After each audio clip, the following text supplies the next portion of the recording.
started asking myself probing questions like, how did you go from a honor roll student, talented and gifted student with a good heart, to a judge calling you a menace to society? How did it happen? And I began to retrace and retrack everything, every choice that I made, and what influenced that choice, uh, as I was thinking. And so I went into prison thinking about this, thinking about it. I just had a daughter 2 weeks prior.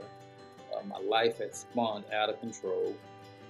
I've been called a menace, and it didn't sit well with me. Uh,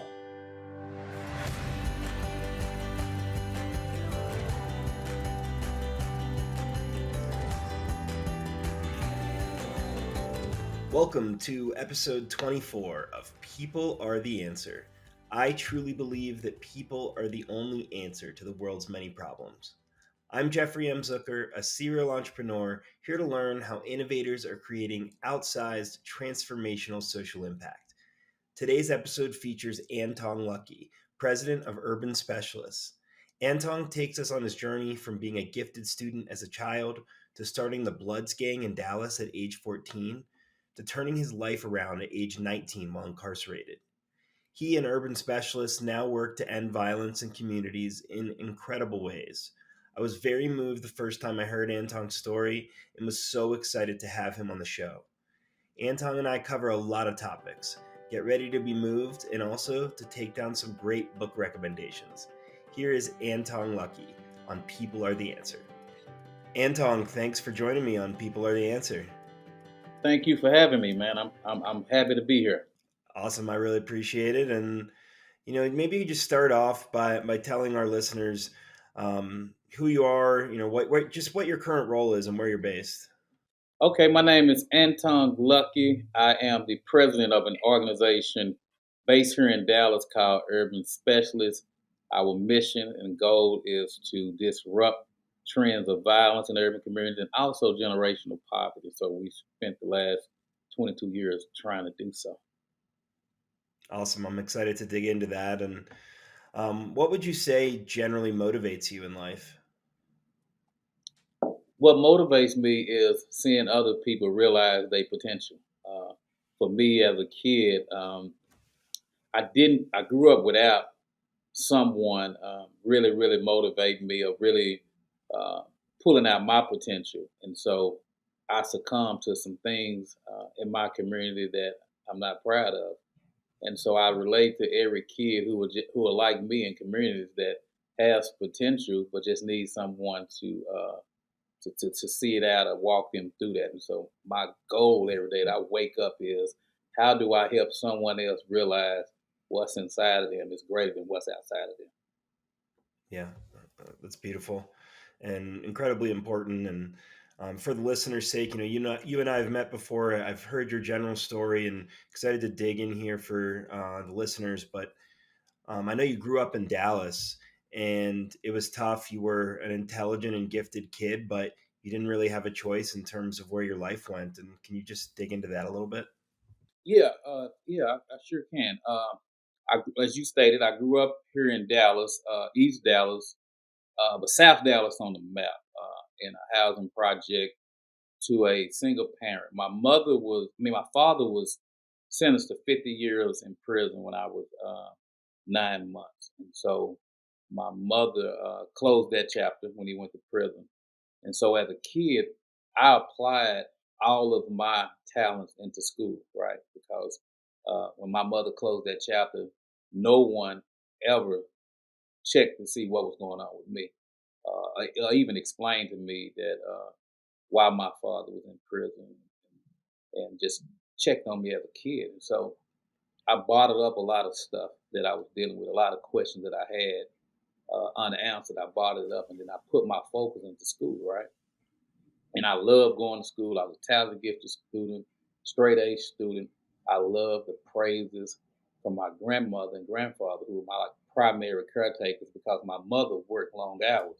She would work long hours and come back home, go to sleep, do it again. Hard worker. And so my grandmother and grandfather was my primary caretakers. They the ones who gave me that praise, and I love that. But no amount of praise was a match for what I encountered when I walked outside my door. As much as I love school, as much as I love that praise, outside of my neighborhood and Fraser Court housing project, the time I was growing up was very, very violent. Uh, and so each day going out and encountering that environment was a chip at the goodness that I had inside of me. School became for me two things. Because at 3:45 we were busting to another neighborhood, but at 3:45 every day, that bus 3:47, that bus took off, whether you was on it or not, right? And so for me, two things happened. I either had to be a fast runner or I had to fight hard because these kids in other neighborhoods, for some reason, they looked at us kids from my neighborhood as enemies, and it was like it was natural, for them. Just it was just so much negativity, so much hate, et cetera, et cetera. And I never understood that because again, I was a good kid. I could understand why this culture of survival, of toughness, of violence surrounding my neighborhood. I didn't understand that, and so that became my everyday struggle going to and from school. And so around fifth, maybe sixth grade, it became worse. I mean, it became worse, and I couldn't understand it. And I think back, Jeff. I never had any positive that I can think of, any positive male figures in my life at that particular time who was concerned enough to say, "Let me take this kid and walk him through this terrain, through this landmine." I didn't have that, and so I succumbed to, like most kids do, to the stuff that I saw outside my door. What age were you when you think you sort of succumbed? I think it was in the sixth. It started. My empathy started eroding around sixth grade because I couldn't understand it. I was getting into fights a lot, and the fights were just basically just around you not from here. You're not we're different.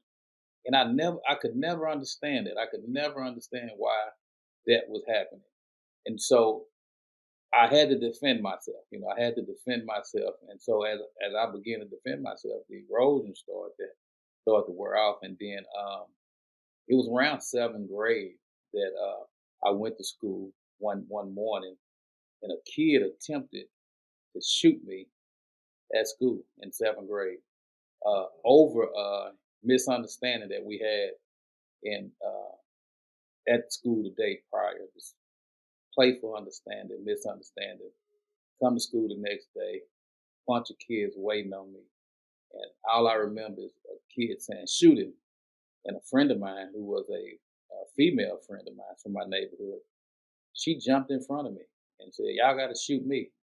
And the next thing I know, a gunshot go off, and they shot her in her abdomen. And I remember that. I remember leaning down as it got chaotic and holding her wound and saying, "Wow." It just I felt this rush of just a range of emotions from anger to fear. It's a lot of stuff that's happening, and I think at that particular time, my empathy surely eroded, and it led me down a path because all these kids that we was getting into it with, having these problems with, were already identified gang members, and my neighborhood had no identification with a gang. And so I think at that moment that attempt at school happened, we said that my neighborhood said that, okay, if these guys are the Crip gang at the particular time, we knew that the enemy to the Crips were the Bloods, and we said we were going to be the Bloods. And I think that that choice right there is something I'm not proud of. Took my life in a whole different direction. Yeah. Wow. I mean, that sounds like a traumatic experience to have your friend step in front of you, take a bullet. Um, so I can see how that affected the rest of your life. And I know you've talked about, sort of founding the Blood Gang in Dallas. Is that right? Right. And that was during that particular time right there, Jeff. It was Colors, the movie. I don't know if you remember Colors had just Hmm. came out Hmm. in theaters. and it was mass produced and marketed to, around the country. And I remember prior to our neighborhood creating the first blood gang in Dallas, we were watching that movie, man, as kids, as preteens. And I remember watching that movie and seeing, this was a whole different culture. This wasn't culture in Texas. This wasn't our culture. This was West Coast California culture. But I remember watching that movie as a teenager and seeing the glamorization of gang life that was happening in California. And I knew intuitively that the enemy to the Crips, which had already been established in Dallas, was the Bloods, right? And so Right. just because we were fighting these guys regularly, quite naturally we say, okay, we must be their enemy, we must be Bloods. And so we said we're gonna be Bloods. That's kind of how that happened. That's kind of how Right. we started and it was at a time where there's no such thing as Bloods. We started the first blood gang in Dallas. And that's a choice that me and a couple of friends made that I sometimes regret to this day that we did. Yeah. Yeah, I mean, it was the circumstance seemed to push you there, so hard to blame you. But you were 14, right? Yeah, it's 14 years old. Wow. And then tell me about your life up until incarceration from there. Up until incarceration, I was I went from right in 1995, 1993 and 19 to 1995 was on on par to be the deadliest years in Dallas in terms of gang violence. It was just the explosion of gangs that happened across the city of Dallas. And I remember, and there was a lot of stuff that's going on. There was a lot of gang activity that I'm not proud of and I don't glamorize that was happening.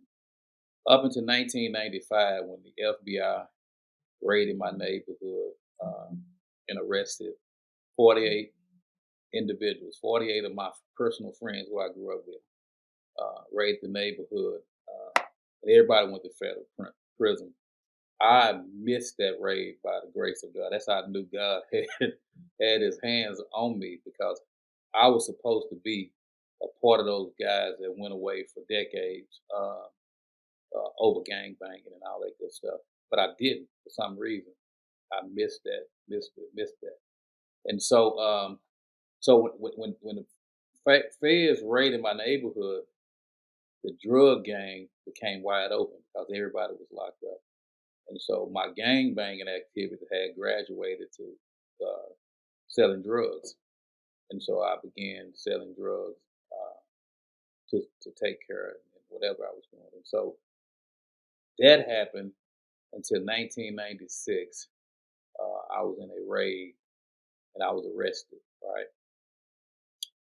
And it was May 7th, my daughter was born, Talia.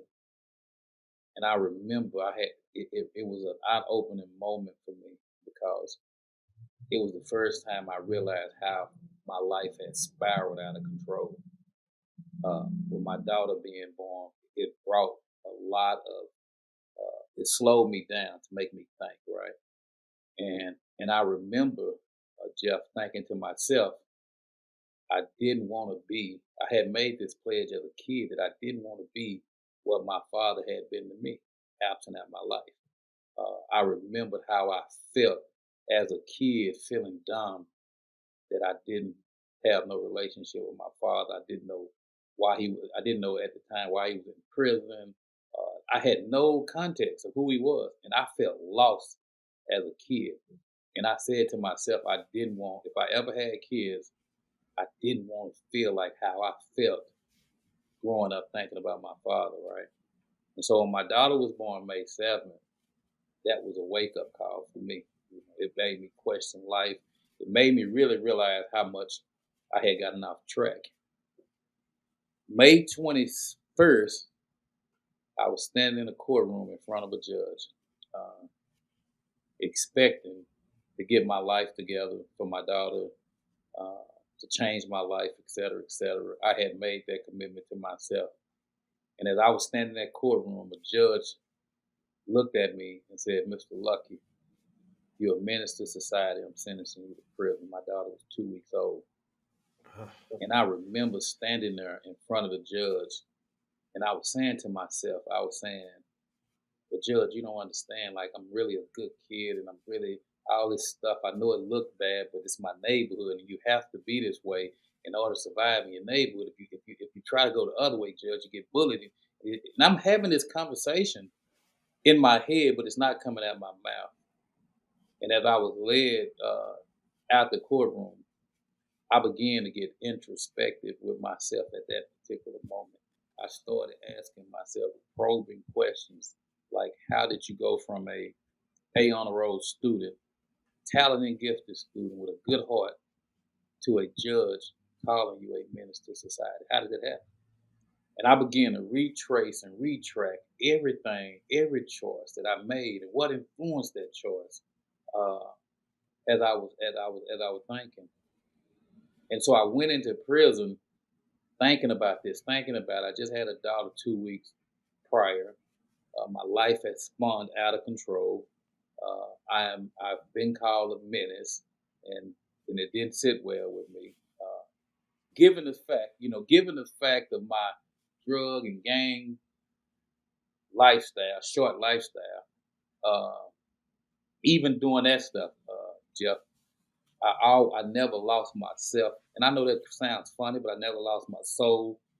I looked at it as I was pretending to be something that I wasn't. I had to accept that. So, and going into prison, I looked myself in the mirror and I had to accept what I saw in the mirror. And I was willing to confront and conform to everything that I didn't agree with. And so I denounced my gang in prison. Wow. Going into prison, I denounced my gang, and that's something you don't do. I went into prison as a leader, as the leader of the Bloods. The first ever Blood gang in Dallas. Here's the leader, and it came with perks, and it came with this weird kind of celebritized, feeling. But because I was introspective from the day that judge sentenced me and thinking about my daughter and how my life got out of control, I had made the commitment going into prison that I was going to change my life, that I was going to do something different. And luckily for How me, go ahead. I was going to ask how that denouncement was taken by the other members. At first, most people were disappointed. A lot of the gang members, fellow gang members who looked up to me, because I would run into these guys and and they would see me and they would be happy to see me, right? And these young guys, I'm like 17 years old. I'm 19, 20. These guys are like 17.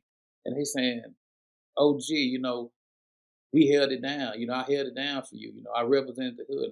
And I would ask questions like, "How much time you have?" "I got a life sentence. I got 99 years." Not even understanding that they're gonna be in prison for the rest of their life for an idea that I am now shedding, for an idea. So you got to imagine me looking at someone who is speaking to me in high esteem about this false idea that we share, and I am shedding the idea. So the look of, I never forget the look of the young man in the young man's eyes when I told him, or when I would say that I'm no longer gang banging. The confused look, and that look pierced my soul, because here go young men who've thrown their life away for something that I'm no longer acknowledging as relevant in my life. And so that burnt in my soul. That really touched my soul. I felt indirectly and sometimes directly responsible for it. And so for a lot of gang members, it was they didn't take it well. I mean, they didn't take it well initially, because it was like, how the quarterback quit in the middle of the game. And I'm saying to them, this idea of gang banging is not uniquely to us. That this not who we are. That we created these layers that we put on ourselves. I remember the layers that I piled on myself. But underneath that, we good people. That's not who we are. And so that was foreign to them.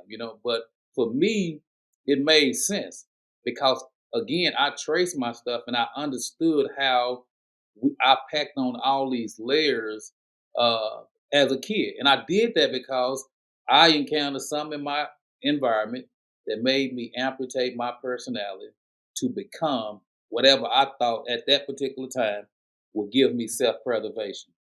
But that ain't who I was, and I had to deal with that. And so I stood on that because the gangs they wanted me to call shots. They wanted me to be the OG, the gang, the founder, and I just went there. I just left with my daughter who was 2 months old. I mean, who was 2 weeks old.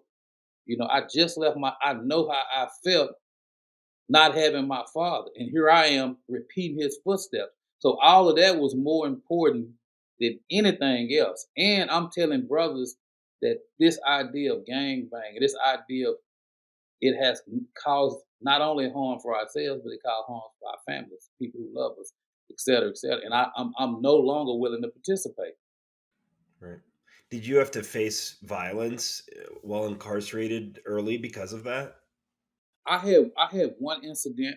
I talk about it in my book too. I had one incident that I think was significant. Not only just significant in the fact that it was violence, and I do regret it. I do regret it. I want to say that I do regret it. But I had a friend who looked up to me, who was transferred to the prison that I was in, and he was working in the kitchen. And by this time, I was pretty much further along in my transformation in terms of denouncing the gang, et cetera, et cetera. But when he came in, he was just happy to see his OG who started the Bloods. He felt like, man, this is an honor. And so he was working in the kitchen, and I was coming, and I was coming for breakfast in the morning. He seen me, and he greeted me in the traditional gang greetings, right? What's up, blood? Da, da, da, da. And I said, excuse me, brother. I said, please don't call me that. I said, I'm no longer with that, I'm a man, et cetera, et cetera. I said, don't call me that. Please respect me. And he was like, no, OG, you can't, no, not you. You can't quit. You started this. You why we and I'm saying, and we having this conversation in the chow line, right? And I'm like, he worked in the kitchen. I'm like, bruh, please, I'm so serious. Please respect me. At this time, I'm educating myself, et cetera, et cetera. And I left out the kitchen. The next morning I came in, it was the same thing. He What's up? He greeted me like that, excitement, et cetera, et cetera. And this time I was a little bit more firm. I said, listen, brother, please listen to me. I'm no longer there. Do not call me that. Please don't call me that. I've changed. I'm not dealing with that. And he could not understand that. For some reason, his mind could not process that. He couldn't process it. And so the next morning I came in, he did it again. What's up? And without thinking, Jeff, I jumped over the counter and I hit my friend, and he fell to the ground. And the sound was so loud that everybody in the cafe, it was like everything stopped. Everybody in the chat hall just stopped, and everybody knew that was my friend. They knew we was from the same neighborhood, and I remember him looking up at me. He was so shocked and confused. He was confused, right? Like, what just happened? And I jumped back over the thing. Luckily, no officer didn't, and I left out. And I think that incident inadvertently uh, filtered throughout the prison. And I think, and even though I didn't plan it like that, it wasn't nothing planned. It was just really a reaction because I was really feeling irked by him calling me that. And I think it sent messages not only to the Bloods that was in prison, because prison is very segregated by gangs, but it also sent message to the Crips that he's serious about his transformation. Like, he not faking, he not scared. He just jumped on one of his friends, his real close friend. And so I had to apologize and make that right. But I think that situation kind of, and that travel, like in prison, Right. Kind of sent the message. yeah, it sent the Yeah. message. And I was studying and I was reading, I was educating myself. That's all I did. I didn't do rec, Right. I didn't play dominoes, I didn't. Prison became college for me. Yeah, I want to dig into that a little bit. I hearing your story was always really impressed with, how much you really tore through books, it sounded like, in jail, and really became sought after by your peers for wisdom. Can you just tell me how that got started? Yeah, it was interesting. That was a very interesting phase of my life because when I got to prison, I realized how much I didn't know. I was blown by how much I didn't know.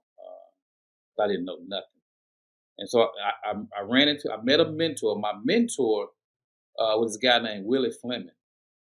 And he saw me coming out the chow hall because he heard about that incident. And he saw me coming out. I was 18. Well, I think I was 19 at the time, 19 or 20. He had to be like 35, right? He was way older than me. And he'd been in prison probably 10, maybe 15 years at that particular time. I'm just getting to prison. And I didn't know him. And I don't know how he knew me.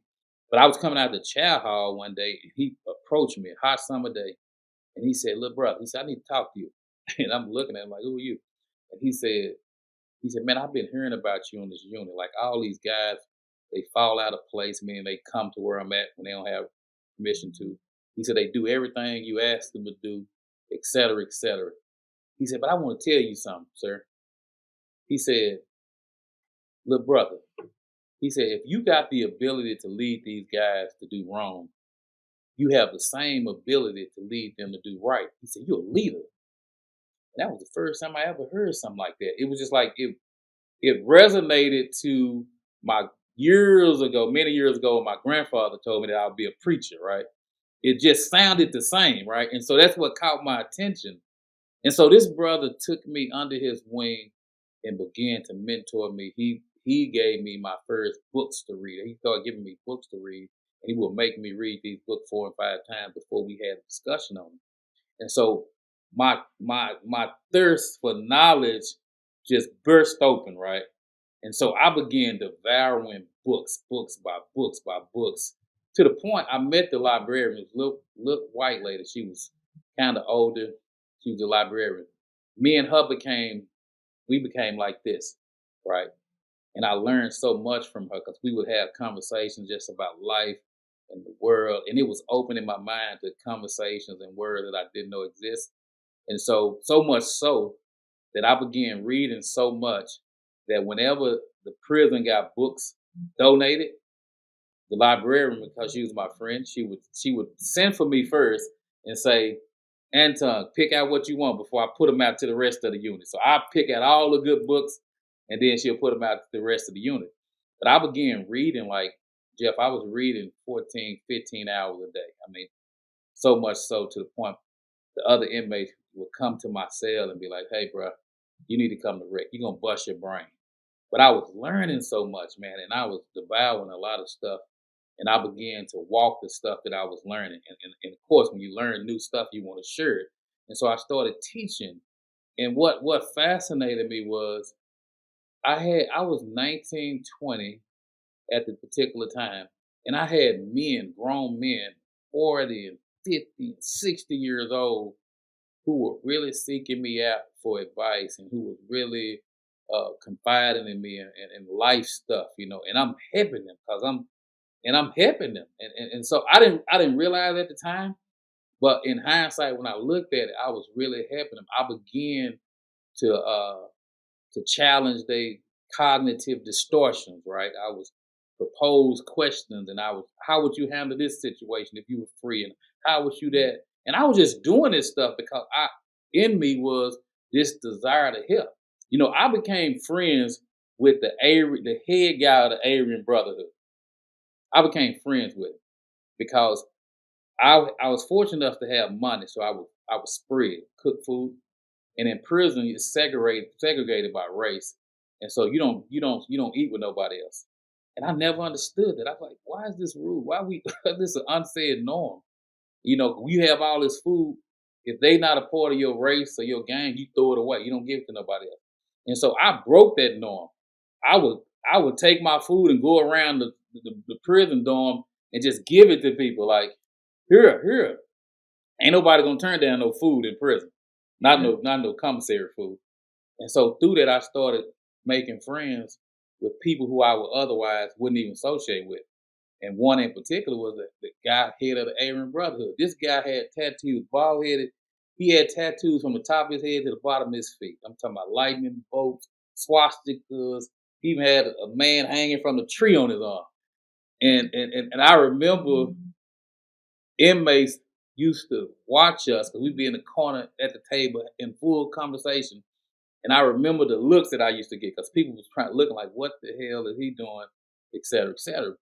But those were some of the best conversations, and they became the foundation for the work that I do today. Because what I realized was when I was sitting down talking to these different individuals, I was realizing that they were human beings just like me. That we Yeah. shared the same stuff, that we all loved our family. We all wanted what's best. It was this commonality that we had that it was like, wow. And so That's a message everyone in our current society needs. We're all human. We're all should be in this together. yes, and I started realizing that, and what I came to realize, Jeff, was all of the tattoos that my friend who was over the Aryan Brotherhood, Aryan Nation, had on him wasn't because he was a bad individual. It wasn't because he was hard and he was tough.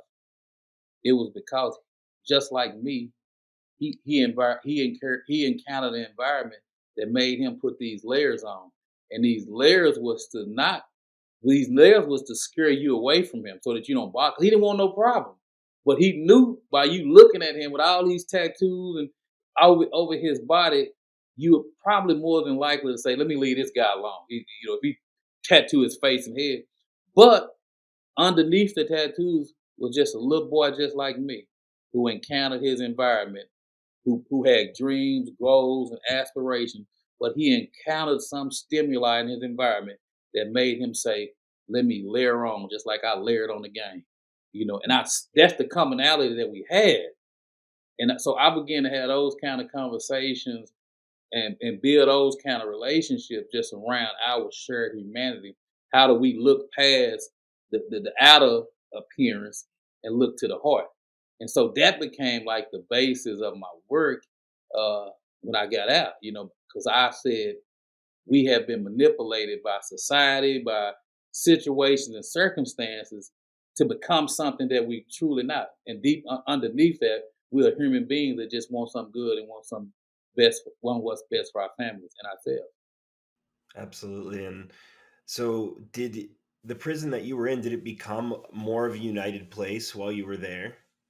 On a small at a small microcosm of the larger society, I was able to witness men who would kill each other in other circumstances become brothers. Uh, I was able to see that men became brothers who didn't have nothing in common, but they came nothing in common seemingly, but they became brothers. You had Aryan, you had the Mexican Mafia, you had the BGF, Bloods, Crips. All these brothers I saw once we got down and we got close and we were able to be vulnerable with each other, the power that came out of that, man. And I witnessed that. I witnessed that in prison. I witnessed brothers just be, just because, and I'm just a vessel. I don't want to. It's not about me, but for me, that's who I became in prison. I became the glue that brought everybody together, so that we had these real conversations, and we became real brothers. I mean, to this day, we became brothers. That's powerful. Uh, and for those listening, Urban Specialist that you mentioned that we'll dig in further to was founded by an amazing man, Bishop Omar Jawar, and may he rest in peace. And I know your initial contact with him was seeing him on TV when you were incarcerated. Yeah, I was in the day room, and the funny thing about it, I'm tell you a funny story. In prison, the day room is a place where everybody come watch TV, right? Play games, et cetera, et cetera. In prison, when the stories on, like One Life to Live, General Hospital, all those stories, it's a unsaid rule. You better not make a sound while that's on. I mean, guys are like glued to the TV, and it was fascinating because they knew everything. Victor Newman, they knew all these names that I was totally oblivious of, and they knew what was going to happen the next week and what happened last week and 2 months ago, and that was and I would watch it. And I'd be like, wow. But if the news came on, anything that's educational, it would be loud. I mean, and I would be the only one trying to listen to the news, and it's loud. Like nobody cares about what's happening, et cetera, et cetera. But this one particular day, I was in the day room, and I'm telling you, it never happened in the history that I was in prison that it was quiet in the day room during the news. It never happened. But this one particular day, I'm in the day room, and it was quiet while the news was on. And I seen this guy in my neighborhood. He was talking with it like this. I couldn't tell if his eyes was open or not. And he was with two of my cousins, and he was talking about gang intervention and how do we stop brothers from killing. And this was the exact same stuff that I was doing in prison. So I knew God was directing me. The day room was quiet, and I was looking. And not only was this guy talking about that, he had two of my cousins who didn't know my transformation that happened in prison standing with him, who started the gang with me. And I said to myself, I know this guy because if he can get them two on the news talking about this, he got to be somebody important. And I immediately wrote a letter to my cousin, hey, whoever that guy that looked like he's asleep y'all was on TV with, connect me to him. I need to talk to him. I need to see him. I need to meet him. And I didn't know they were telling him, hey, if you want to do something in this neighborhood, you got to get with our cousin. He just in prison. He the only one that can carry this, right? And so fortunate enough, man, I met Omar when I got out. He was just regular Omar. And it became apparent that I was what he needed and he was what my need. It was apparent to me that God was giving me a lifelong mentor to help me continue what I was doing in prison in a free world. And I would have to say, Omar, late great Omar, was one of the most smartest, most intelligent embodiment of everything that I was learning and believing as a result of my transformation, living in the flesh. He was that. This guy had the answer for everything. I mean, I was fortunate enough to meet him and I spent a little bit of time with him. And God, he was just a larger than life character that can really unite absolutely anyone. His ability to bring people together was just unmatched. Man, Jeff, that is so true of a statement. I traveled with Omar for 21 years and we talked every single day, three, four times a day, strategizing about life, everything. I've been passenger seat, fortunate enough to be passenger seat with him across the country. And you're absolutely correct. I've never seen no one who had a presence about itself that can bring everybody together. I don't care who you were, who you was. Omar could bring you together. When I first met him, Jeff, he told me this. I can't when I was met him, I said, I want to help my neighborhood. I want to stop these kids from joining gangs. I want to change the trajectory of these kids. I don't want kids to be like me, choosing a gang versus education. And I gave him this long spiel. And you know what he said to me? He said, let's go to your rival neighborhood and ask them for peace. And I said, huh? I said, sir, do you understand that's suicide? I said, I didn't think that far. I was talking about my neighborhood. And he said, well, if you really serious about change and peace, go ask your enemy for peace. I mean, that shows how, kind of the gumption that he had was like the first trip you guys, right when you got out, right? Yeah, yeah. I, Wow. I was I found myself in some old abandoned apartments and we knocked on the door. I always tell this story of the OG who was my enemy with Omar. Omar, I have to tell you, Omar pulled up in a probe. I don't know if you remember the Ford Probe. He pulled up in a Vaguely. Ford Probe and he looked like a college student. He didn't have no street swag, no nothing. He like a college student. And he convincing me to go in behind enemy lines and ask for peace without a weapon. And so here I am with him in the hot sun, and we knocked on the door. And those guys, when they looked out the window, they see me and they said, "Oh my, that's Kiddo. That's my nickname." And all we heard was guns cocking and scrambling. And Omar said, "Put your hands up." So we were standing in the middle of the neighborhood when they opened the door with our hands in the air, and they opened the door and they had guns pointed at us. And Omar started talking. I didn't know Omar. And I remember looking up in the sky. I said, God, I know you're not gonna take me out right now. I've changed my life. Don't take me out now. And Omar started talking, and as he was talking, they were lowering their guns. And I remember saying to myself, and I was sweating bullets. I said, brother, keep talking. Please don't stop talking. And Omar was able to get them to lower their guns and allow us peace and allow us a pass to work with the young people in those neighborhoods. He spoke to me that day saying, this brother has changed his life and he really want to help these young people in y'all community so that they don't go through what he went through. And they allowed us. I met Grover, my arch enemy, who became my brother through that process. But that was just the testament of how important and powerful the late great Bishop Omar was, and how powerful and important he was to my life.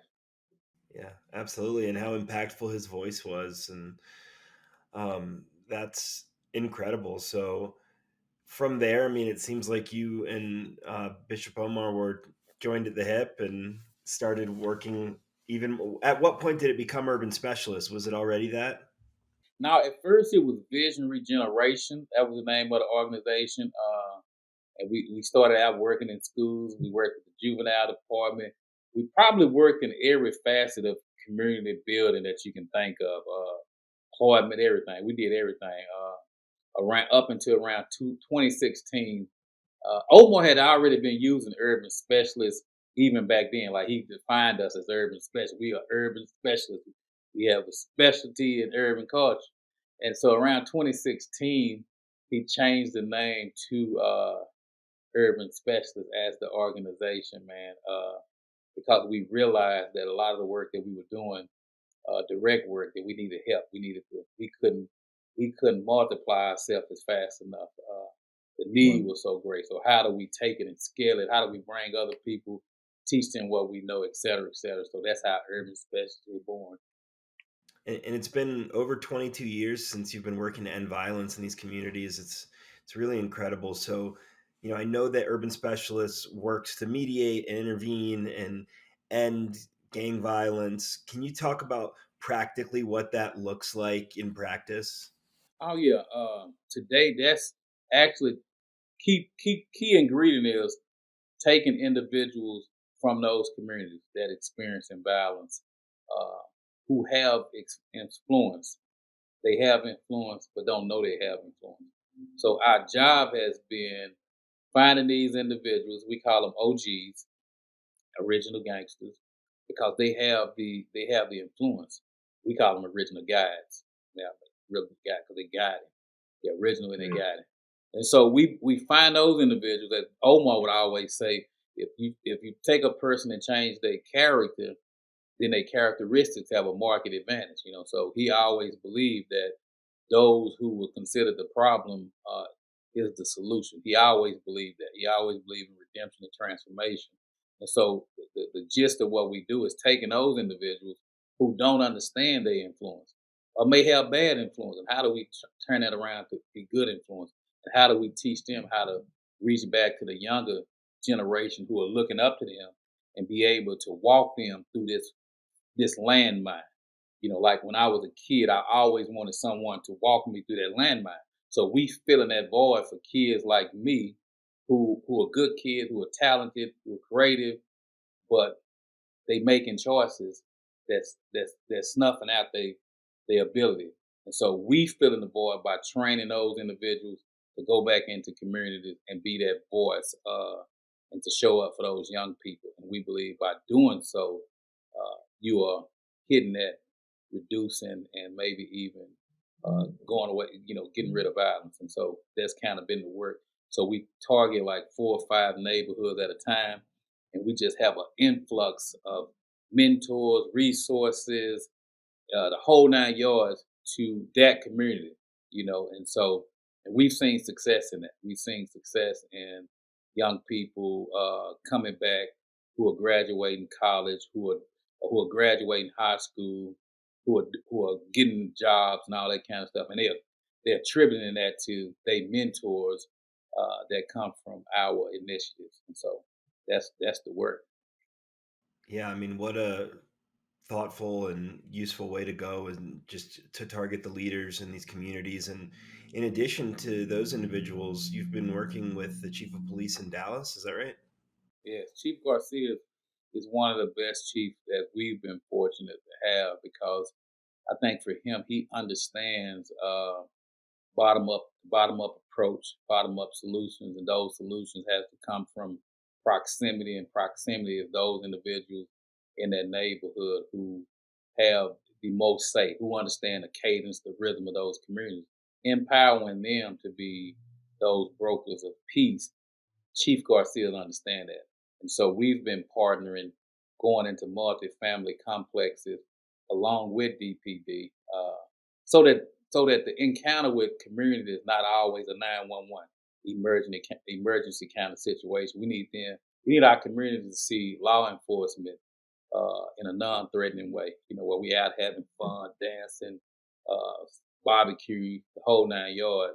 And so that's been successful. We liking that because it's reintroducing the police officers to community, and it's also the community to police officers, which is important too because a lot of times, from a community perspective, we think that the police department is this monolithic idea, and vice versa. The police department thinks the community is a monolithic idea. Our job is to bring them close so they're able to see the difference. So it's not a drive-by analysis where you look at everybody, you paint them with a broad brush. It's no, that's Ray Ray, or no, that's Mr. Johnson, and so you begin to know, and relationships happen like that, and through that you begin to be able to reduce crime, solve crime, bring resources, et cetera, et cetera. So that's been good.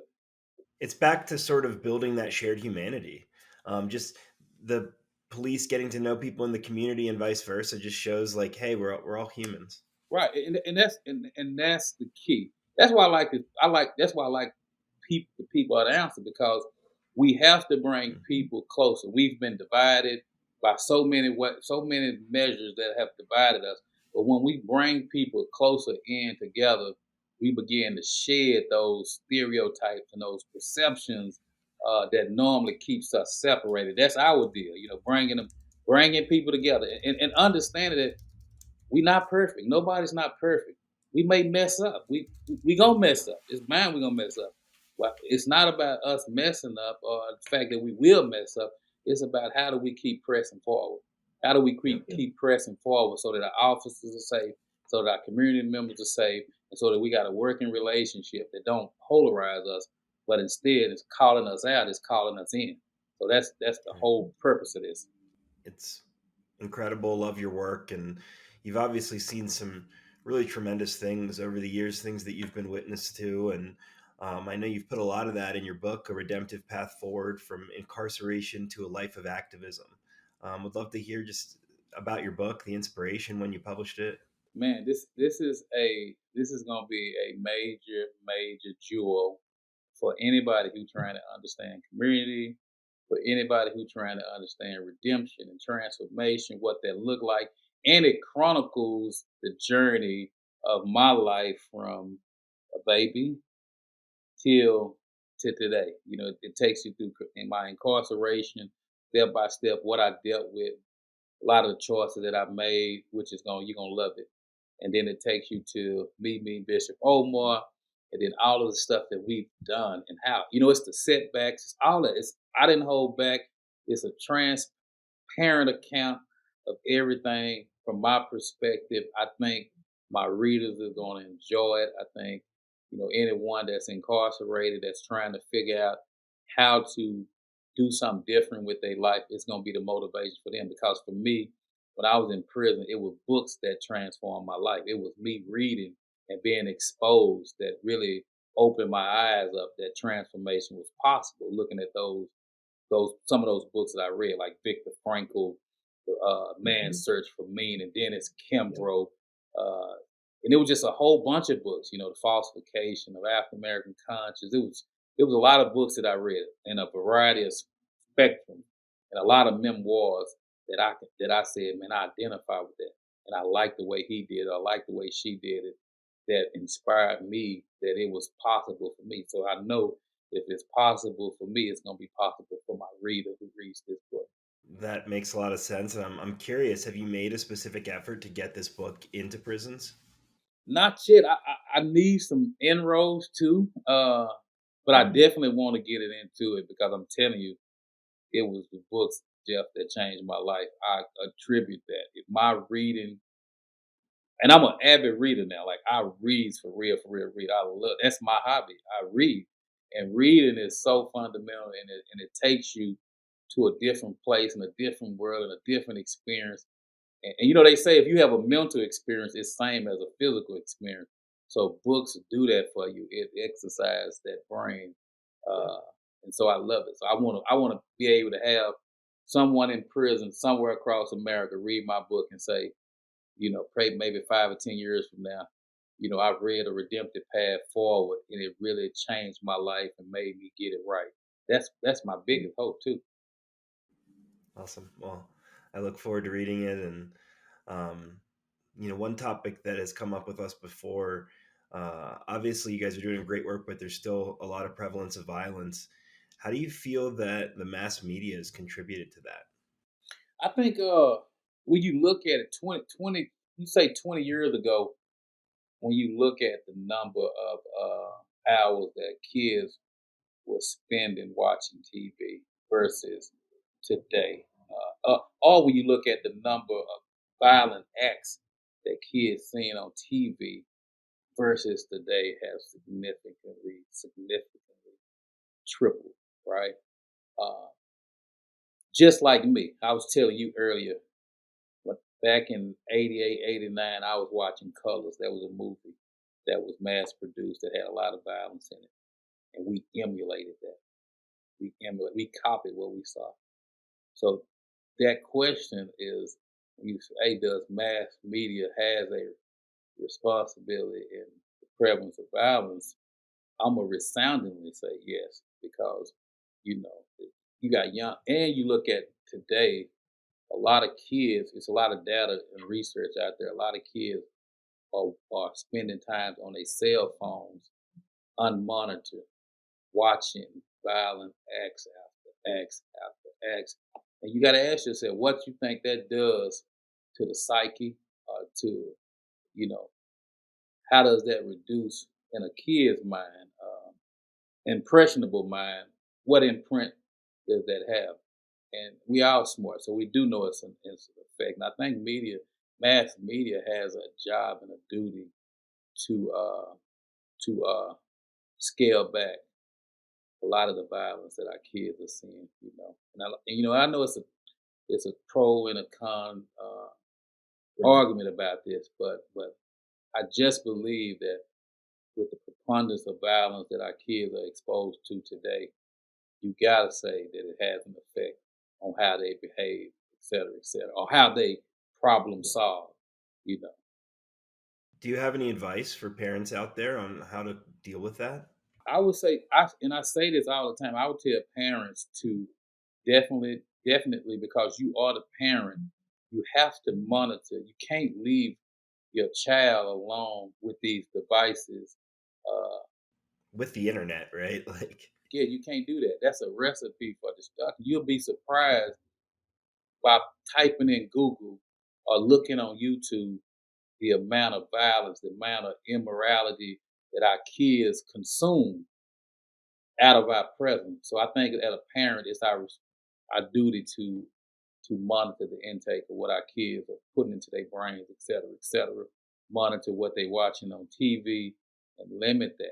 Try to point them towards stuff that are pro-social behaviors versus the deviant behaviors that's more commonly, readily associated with mass media, because we as adults understand that chaos, drama, and all that stuff, it's all about views, it's all about algorithms. So the more crazy, the more uh, chaos, the more violent something is, creates those views for those big corporations.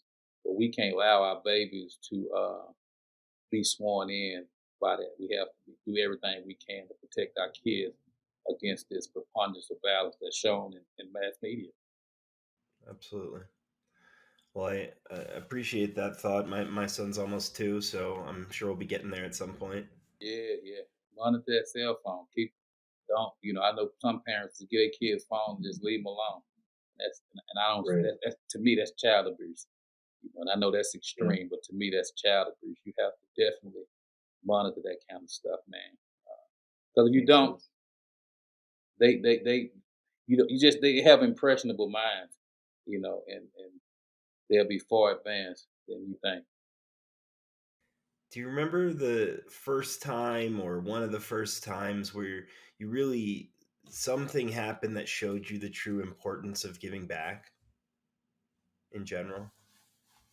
Yeah, I have several incidents like that. One is we used to have a juvenile program. I used to have this little Hispanic kid that used to always tell me, "Mr. Lucky, drop me off last," and we would have these conversations. I would talk to him about life, et cetera, et cetera. And so when he graduated from my class, 10 years later, he called me, found me on Facebook, and he called me, and I was like, "AJ," he said, "Yeah, Mr. Lucky." He was proud. He was like, "Man, I'm in the army. I'm a sergeant. I got a wife. I got a daughter. Man, everything is good."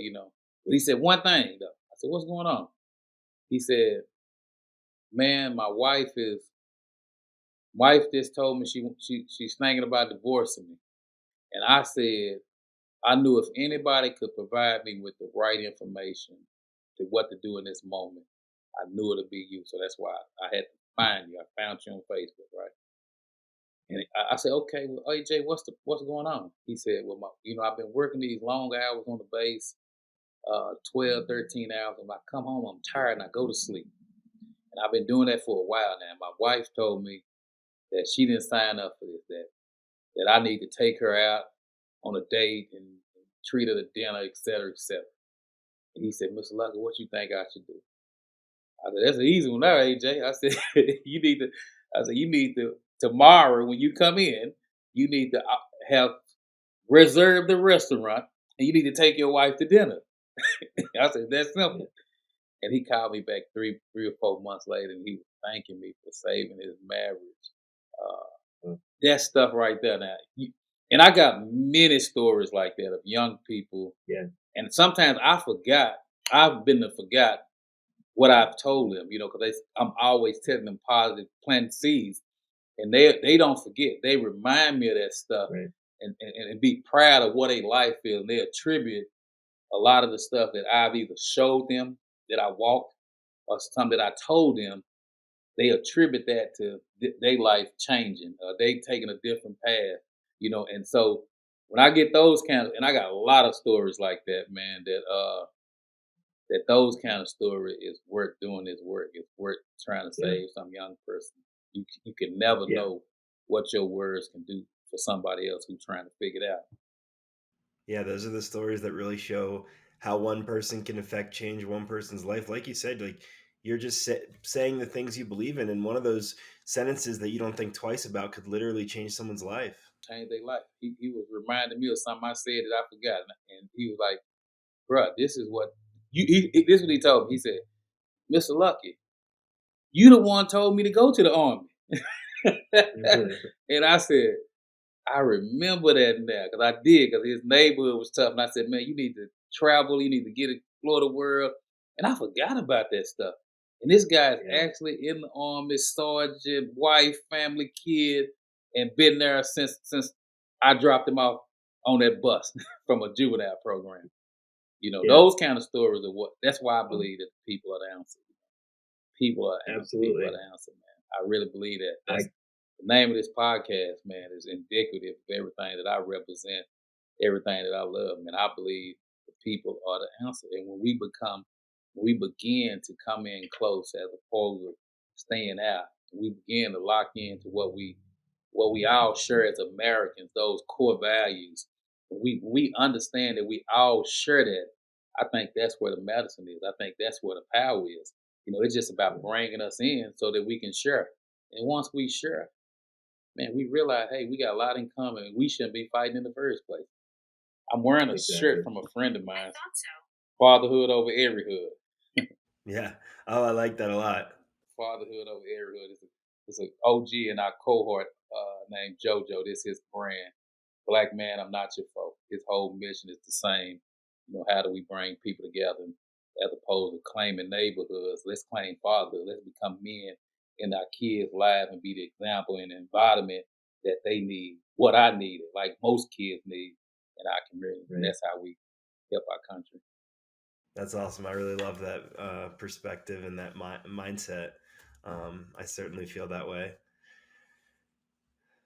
So, I mean, you've very clearly changed a lot of lives, and um, I love your story. We've talked a few times about how books played a really big part in that, and I know you're a self-proclaimed nerd, and I'm curious, what are you reading now? Man, I'm reading one of my and I actually met him on several occasions as recent as Saturday, right? I'm reading one of my best top three artists. This guy named Todd Rose. He has The Dark Horse. He has The End of Average, and his latest book I'm that reading is it too. off the chain, Collective Illusions. That Yeah. book is the truth. That book is the Oh my truth, God, and it's it's so important. I'm reading. Oh, I'm reading it right now. I actually, obviously, we've met Todd in similar circles, and I am leading a conversation with him for a small group next week. So I just wanted to get caught up. wow. You make sure you say Antong Lucky. He gonna know. The Antong Lucky say you is one of his best artists. Authors. I told him that recently, man. His work speaks to everything that I believe and I do. And I remember when I first heard him, I said to myself, and someone else said the same thing because we were talking about Todd. They said this man articulates what I've been trying to articulate all my life. The way that he articulates that.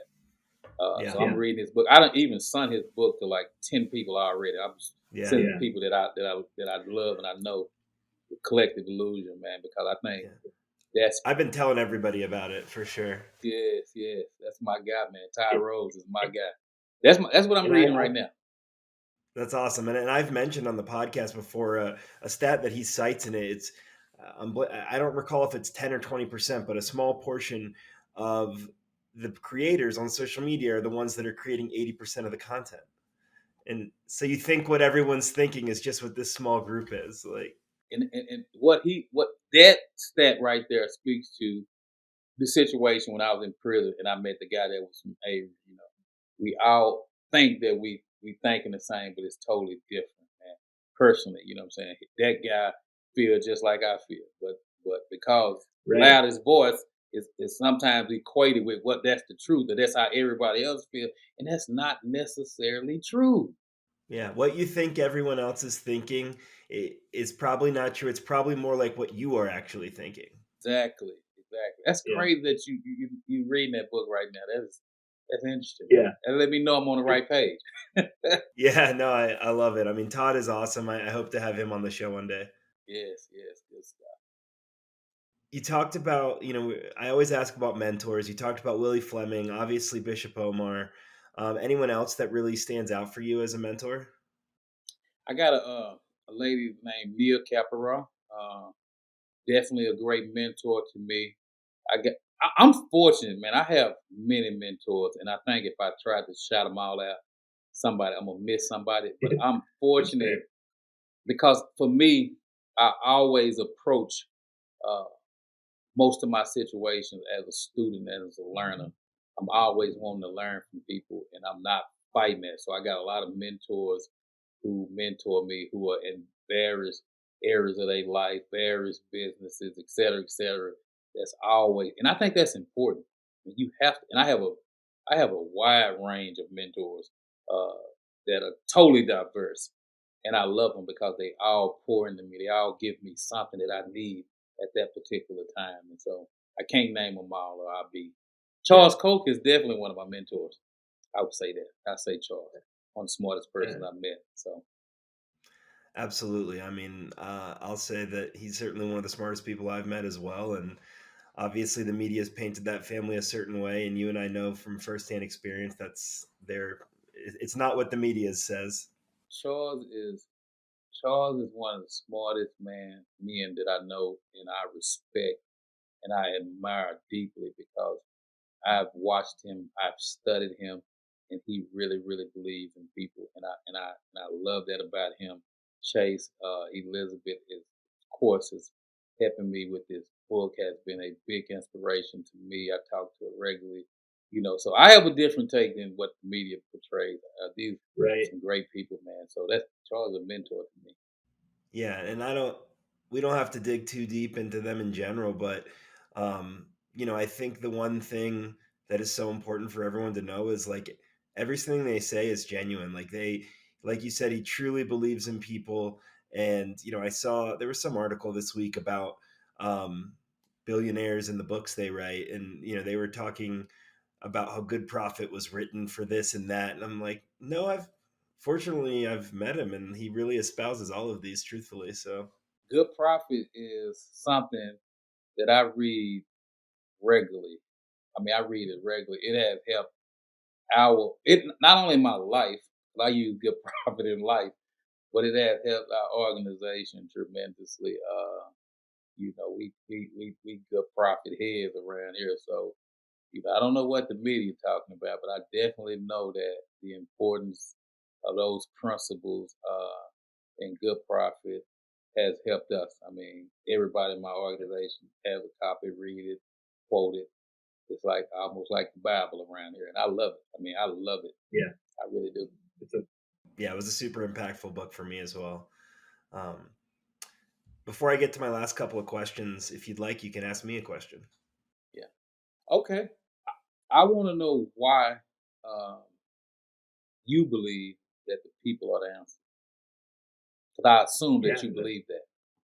I very much believe that. I am really passionate about it. And I mean, I think what really has led me to believe it is just I've been fortunate to encounter some incredible people over the years. And I've seen the enormous power of one individual to create change and to create movements. And we need a world that is more peaceful and more understanding and more loving, and that starts with leaders. It's come up a lot in our conversation today. You were a leader, you were someone people listen to. That is a real thing. And people lead in different ways, right? Like some people can lead with their voice and point people in the right direction, other people lead with their work, um, etc. There's so many ways to lead. And so yeah, I really wanted to highlight what some people are doing to create positive impact, because regardless of what it is we think we need in the world, it all starts with people. Oh yeah, I agree with that 1,000%. And in the words of late great Bishop Omar, only inspired people can inspire people.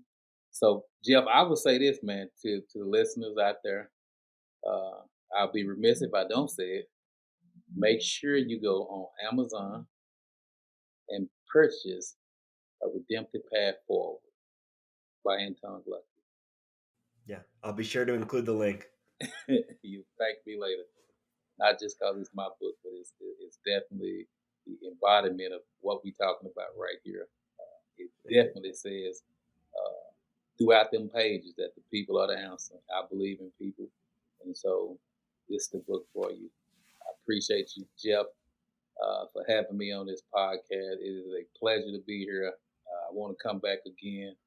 Yeah, I mean, I'm happy to have you anytime. And there's one question I ask every guest, and there's probably a few I ask every guest, but one I very specifically ask. It's, if you could snap your fingers and fix one thing in the world, what would it be, and how do you think that change would reverberate? If I could snap my fingers, I will remove the judgment that a lot of us have towards things that we don't know and we don't understand, and switch that out with a curiosity to understand and love. And I think when we have that curiosity and that love for humanity again, I think it's going to change a lot of stuff. That when we say what our differences don't separate us, but our difference can be something that we learn from it and that bring us together. I think we'll create a better place. But I think people fear what they don't know. They fear what they don't know, Yeah. and so they make decisions based on what they don't know. But if we can change that to curiosity and love, man, we'll change this world, man. Because I think we have more stuff in common than we do have different. I think we share the same values and the same humanity. We all share that, and we all got that's the common glue and the common thread that holds us together. And when we understand that, it fixes the world. I really believe that. Absolutely. I agree. I mean, it's a good way to put it in terms of removing judgment. It really impacts a lot in our society. And I love that answer. And, um, I love that you mentioned the Omar quote, only inspired people inspire. That is so true. And I'm sure a lot of listeners have been inspired by you today. Um, we're going to send them to get your book. Um, I'm going to include the Urban Specialist website. I'm sure they can donate and find other ways to get engaged. How else can people support you and your impact? Just follow our website pages, Urban Specialists on all social medias, and then follow me personally on all social media. Antong Speaks. I'm always sharing principles, always sharing ways people can get involved with our organization. I'm always embodying what it means when you say the people are the answer. I really truly believe that people are the answer to everything that we dealing with in our world today. I really believe that, you know. Yeah. Well, Thank you. It's been an honor to have you. Your story is remarkable. I mean, you've done such a tremendous job turning your life around and using that to help other people. So, thank you for that. Thanks for all that you do, and I look forward to continuing our conversation and hopefully having you back again sometime. thank you, sir. Thanks for listening to this episode of People Are the Answer. To find out more, go to peoplearetheanswer.com.